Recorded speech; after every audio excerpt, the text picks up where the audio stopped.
China warns Taiwan independence means war as US pledges support. Now, I've been warning about the problems with Taiwan is claiming to have independence because China's going to basically do a land war on them. And I mean a physical war, guys. I think they will land in Taiwan in the next few years and try and take it over.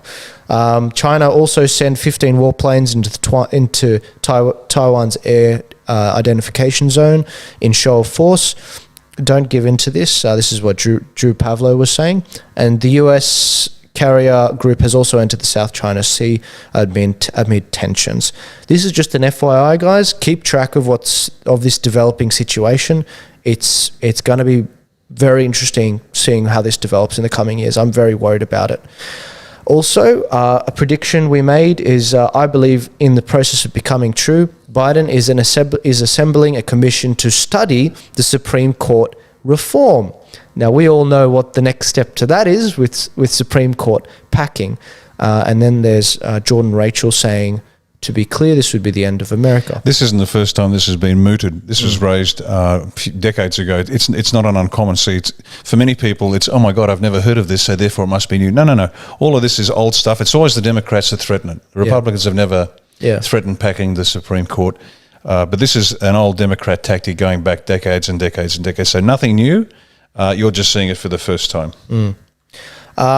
Also, notable mention, this is the $15 minimum wage that was proposed in the recent stimulus package for $1,400.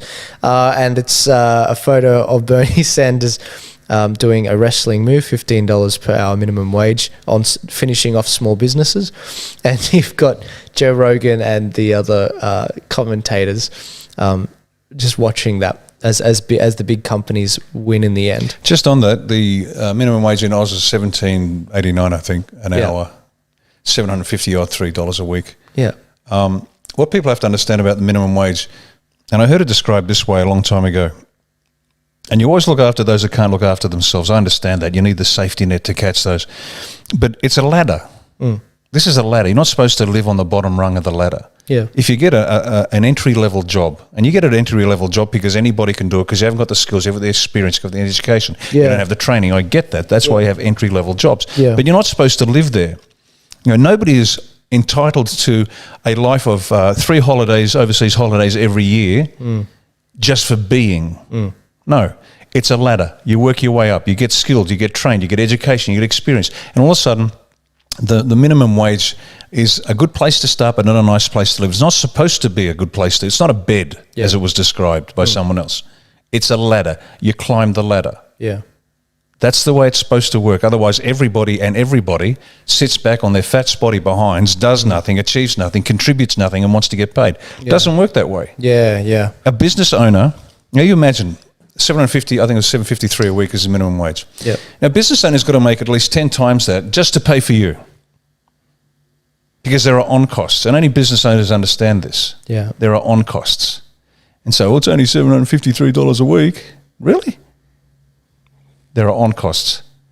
Young man asked me the other day. He said, "I want to start a political party. What should I do?" And I said, "Have you started a business yet?" He said, "No." So we'll go start a business, even if it's an online business, and understand how tough this is, because. As Yogi Berra, famous American baseballer, said, in theory works, but in practice it doesn't. So get out there. But back to the minimum wage. Yeah. Folks, it's not a bed, it's a ladder. Jim Rohn said it. Yeah. It's a ladder. It's not a bed. You're not supposed to stay on the bottom rung. You're supposed to learn and work and be an example to your kids and grow into something more. Now, for those that cannot, who have a genuine disability that means they cannot, of course we've got a safety net for them. No problem. But the last thing we want is people living on minimum wage and complaining we want more. No. Yeah. No. It doesn't work. Yeah, it's kind of a crappy system. I've had this discussion a couple of years ago with a socialist on this. I was making the point to them that we shouldn't have any minimum wage. We shouldn't. But the problem is the system we have right now with the regulations, it's so hard to get up. That's only hard to get up because the unions are controlled by the globalists and they demand they shut it down. Exactly, we used to have junior rates. Remember juniors? Like a 15-year-old, 16-year-old kid after school, they'd work in a shop. And they paid junior rates. Now, why were they paid junior rates? Why were they paid less for the same job that an adult was doing? Because they're kids. Yeah. They are learning. That's right. And so junior rates was good. Who killed junior rates? Who killed all the kids getting jobs? Unions. See, the unions pretend to look after the workers. They don't care. They don't. They care about power. Yeah. And that's it. Exactly. Now, there are good unions out there. I'm not bashing unions. I'm a big fan of good unions that look after their members. Yeah. I'm not a big fan of unions that buy houses for corrupt politicians, for example. I'm not a big fan of union officials who spend $5,000 on a Canali suit opposite New South Wales Parliament House. I know exactly who you are, mate, and you know who you are too. So you want to go spend $5,000 on Canali suits whilst ripping money out of the union funds. Well, good on you, buddy. But that's not the sort of unionists that I support. I support the unionists who genuinely look after their people. Yeah. And as I've mentioned it before, there are a couple of unions that split from their main union in Queensland. They were medical nurses union, for example, because the nurses were being told to apologise for their white privilege before they treated Aborigines. And they quite rightly said, get stuffed, form their own union. They're looking after their union members. Big fan of unions, good unions. Yeah. Big fan of businesses that look after their people. Not a big fan of corrupt crony capitalists. Yeah.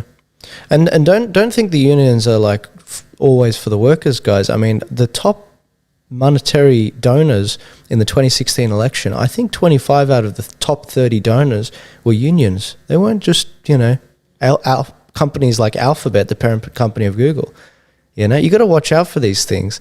On the minimum wage thing, when I was progressive, I was in favour of it because I was just thinking, points like, if you're a mother with a kid and a couple kids and you're trying to make it through, you can't live on a minimum wage job. And my point to that is you shouldn't be on a minimum wage job. You shouldn't.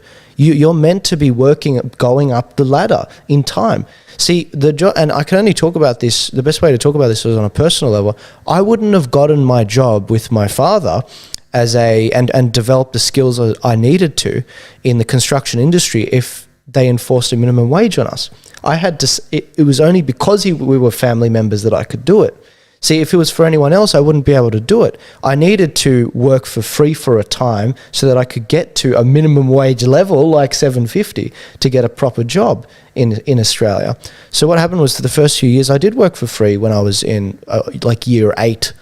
So I could develop the trade skills on a construction site. And they have that in the United States, the system of interns. Yeah, interns. You work for nothing. Yeah, exactly. Because you're useless. Yeah, exactly. You are utterly enthusiasm. You really are useless. In business, enthusiasm counts for not much when you don't know what the hell you're doing. Exactly. I remember there was one job I took on where the employer, he literally said, okay, we have to get Joel from useless to actually useful. And it's so true. Like, people would be like, I'm not useless. It's like, no, you need to recognize you are useless. And it's going to take some time before. Oh, God loves you. There's no problem there. Oh, yeah. You're of equal value in God's eyes. Yeah. But in terms of designing a web page, you don't know what you're talking about. Exactly. And the amount of money they expend on you to actually get things going, you'll be surprised how much time and effort and energy it takes and money they invest into getting you as productive. And then often they leave. Okay, everybody that's a big fan of minimum wage being above an unrealistic level, go out and start a business and go hire your first person